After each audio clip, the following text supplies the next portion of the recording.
My name is Avery Langford. I'm 29 years old. Until last Tuesday, until precisely 2:17 p.m., I genuinely believed I was living inside the before part of a story, the part where you're building something slowly, responsibly, together, where your days are measured by routines and small victories, and where you believe in the solidity of trust because you've spent years constructing it like a brick wall. I never imagined the first crack would come in the form of a text message, a few words, almost offhand, ending with "lol," like it was some harmless update he'd forgotten to mention over breakfast. But that's exactly how it happened. Evan and I had been together 4 years. We moved in together 2 years ago in downtown Portland, a decent 2-bedroom apartment with big windows and the kind of street noise you learn to tune out. It wasn't glamorous. It wasn't a penthouse overlooking the river or the city skyline, but it was ours, or at least, I thought it was ours. We did the modern relationship thing: split rent, split bills, split groceries. We even had a shared spreadsheet for utilities, color-coded like a tiny domestic joke between us. Evan used to tease me for it. "You're married to your formulas," he'd say. He wasn't wrong. I work in IT project management. My life is calendars, sprint planning, stakeholder updates, budgets stretched thin like skin over bone. I am good at staying calm when everyone else panics, good at building systems that don't fall apart. And I had been building one system quietly since I was 19, my investment portfolio, my future house fund. It began with $200 a month in college, while friends spent part-time earnings on weekend concerts, last-minute road trips, brunches on Instagram. I didn't judge them. I just didn't want that. I wanted something solid, something I could touch one day and feel the result of patience, discipline, and planning. So I read books on investing, articles online, endless YouTube tutorials. I learned the language of index funds, dividend reinvestment, compounding, boring stuff, the kind that builds futures instead of momentary excitement. As my salary grew, from $45,000 fresh out of college to $98,000 now, I increased contributions automatically. It became routine, automatic, like brushing my teeth, discipline masquerading as habit. By last Tuesday morning, that account sat at roughly $127,000, not Wall Street money, not flashy or extravagant, but mine. Every deposit meticulously recorded, every dividend reinvested. 10 years of saying no to little luxuries to say yes to a life I actually wanted. Evan knew about it. I remember a lazy Sunday morning a year and a half ago, coffee on the nightstand, sunlight crawling across the sheets. We were lying together, half awake, half dreaming about the future, down payments, neighborhoods, yards or townhouses. He had asked casually, "Do you have anything saved?" I pulled up my Vanguard app and showed him. His eyes went wide, like I had just revealed a secret superpower. "Avery," he whispered, then kissed me hard. "This makes me feel secure, like we're really going to be okay." I remember the warmth in my chest, the pride, the relief. I never added him to the account. It had existed for 6 years before we met. I didn't think a shared password made trust real. But Evan had access to my laptop. He knew my passwords, not because I handed them to him ceremoniously, but because he had watched me log in dozens of times, because we lived together, because trust makes you sloppy in small, quiet ways. He also knew where I kept every financial document in the shared office, every folder labeled, every file organized. I trusted him, or I thought I did. Last Tuesday started like any other. I woke at 6:30 a.m., brewed coffee, packed my lunch, kissed Evan goodbye as he rushed out for his 8 a.m. marketing job at a tech startup. I left the apartment with the ease of routine, the comfort of knowing my system was solid. At work, back-to-back meetings swallowed me whole. Project reviews, sprint planning, budget allocations, stakeholder updates. My phone stayed silent, tucked away in my drawer. Silence equals focus in my world. I finally checked it around 4:30 p.m., during a bathroom break. One text from Evan, sent at 2:17 p.m. The words were casual, almost breezy. "Hey babe, I sold some of your stocks to clear my credit card debt. Don't worry, you'll make it back anyway. Lol, love you." I read it once, then again, then a third time. Repetition. Maybe the words would rearrange themselves into something different. Maybe this was a joke. My heart pounded in my ears. My hands went cold, even though the office was warm. A sharp, ugly part of me wanted to believe it was a mistake. Maybe he meant his stocks. Maybe our joint account. Except we didn't have one. I didn't need to overthink it. I knew exactly what it meant. My legs moved before my brain could catch up. I grabbed my jacket, told my manager I had a family emergency, practically ran to the parking garage. In the car, hands trembling, I dialed Vanguard's customer service line. "Thank you for calling. This is Jennifer. How can I help you today?" "I need to check my account activity," I said, forcing steadiness into my voice. There was a tiny shift in her tone, friendly becoming careful. "Miss Langford, I see a withdrawal of $43,500 processed this morning at 9:23 a.m. The funds were transferred to an external checking account." I froze. My throat tightened. I didn't authorize that. A pause. Keys clicking faintly. "Ma'am, the transaction was verified through your login credentials and security question answers." Cold water. That's what it felt like. "It wasn't me," I said. "My boyfriend accessed my account without my permission. He lives with me. He knows my passwords." Silence on the other end, long enough to weigh like gravity. "I'm going to transfer you to our fraud department. Please hold."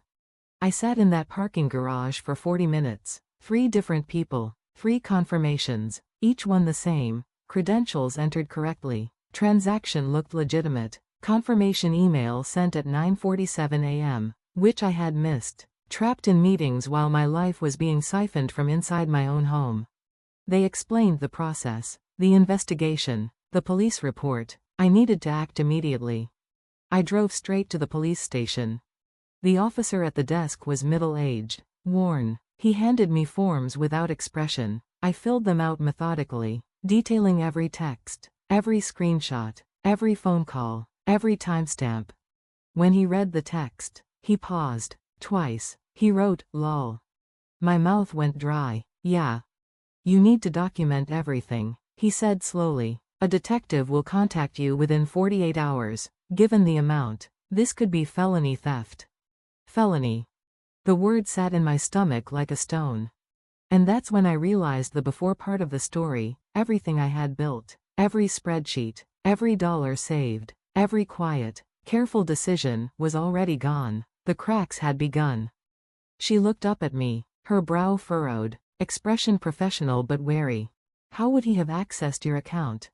I swallowed hard, the lump in my throat making each word deliberate. "We lived together. He had access to my laptop. He knows my passwords because I've logged in next to him before. He knows where I keep financial documents. He knows the answers to my security questions." Ramirez's jaw tightened almost imperceptibly. "So he used your credentials?" "Yes." My voice was steadier than I felt. "And he texted you after the transfer was complete," she said, glancing at the screenshots I'd handed her. 2 hours after," I confirmed, as if I were reporting a courtesy, not the beginning of a crime. She stared at the message for a long moment, longer than she needed to. Her eyes flicked back to mine, serious, calculating. "Ms. Langford, because the amount is over $40,000, this may qualify as felony theft if we determine it meets the criteria." "Felony?" The word fell into the room like a hammer. My throat tightened. My stomach pitched forward. It felt heavier than it should, like gravity had suddenly doubled. "Okay," I said, my voice small but firm. "Do you live together?" she asked, sharply. "We did," I said. "I left last night." "Good," Ramirez said immediately. The word carried a weight I wasn't expecting. "Cleaner." That's what she called it. Cleaner. It shouldn't have mattered. It shouldn't have mattered at all. But it did. Because it meant she believed me. Because it meant I wasn't overreacting. For the next hour, I walked her through everything. Every detail. Every date. Every text. The relationship timeline. When I had shown Evan my portfolio. The exact moment I received the 2:17 p.m. text. My frantic call to Vanguard. The police report. The hotel I had checked into for the night. The voicemails I had left. Ramirez asked questions, clarifying, detailed, as if she was building a map through the chaos.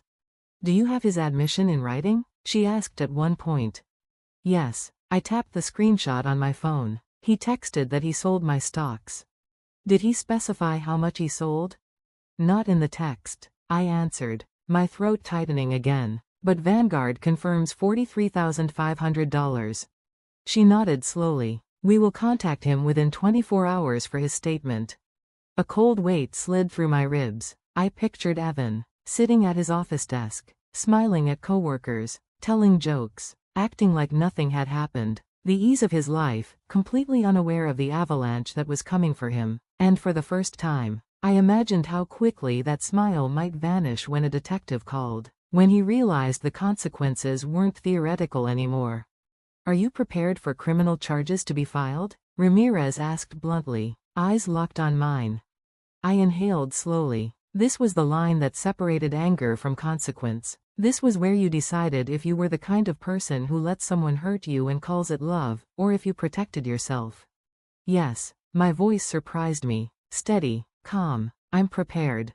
She nodded once, almost imperceptibly. All right, I'll be in touch. When I left the station, the December air felt sharp against my skin. I stood in the parking lot, staring at my phone like it might shatter under the weight of what I was about to see.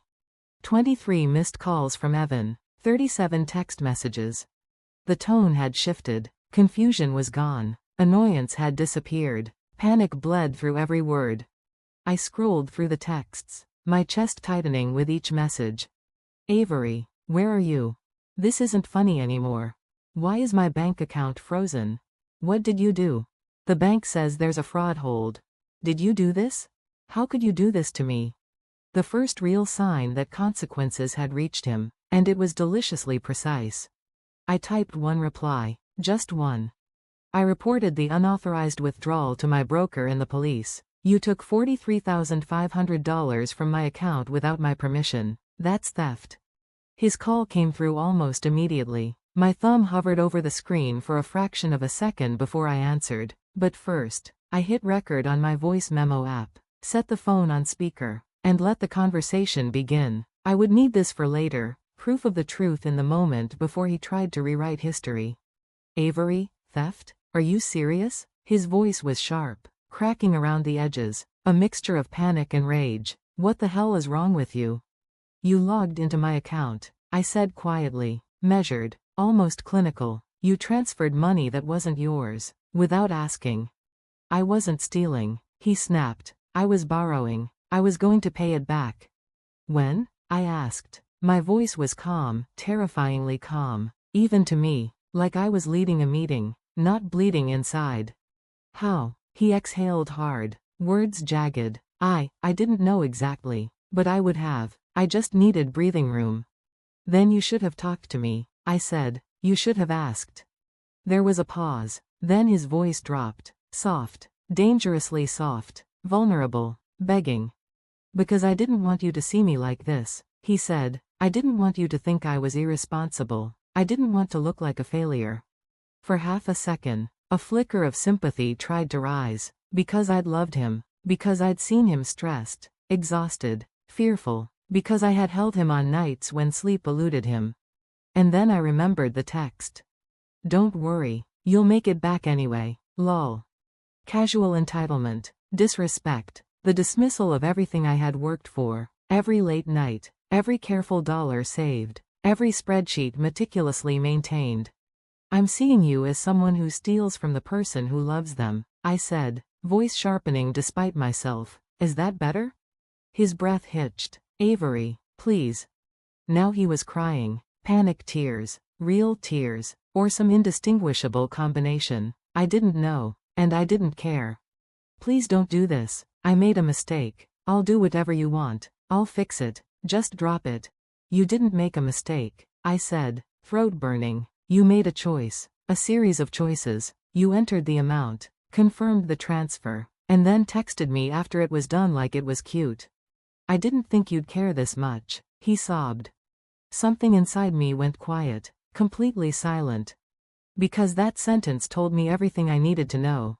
He didn't think I'd care. He didn't think my decade of discipline mattered. He didn't think I deserved basic respect. Evan, I said, almost gently, which scared me more than any anger ever could. I can't trust you anymore. I thought you loved me, he whispered, trembling. I did, I said, but you stole from me. Then I ended the call. Not because I felt strong, but because if I stayed on, my heart would bargain, whispering forgiveness as a bribe to make the pain stop. I stared at my phone, the recording saved, the evidence stacked, and I knew the next 24 hours would be worse, because the detective hadn't even called him yet. And when she did, Evan wasn't going to crumble quietly. He was going to make sure everyone around him felt the blast.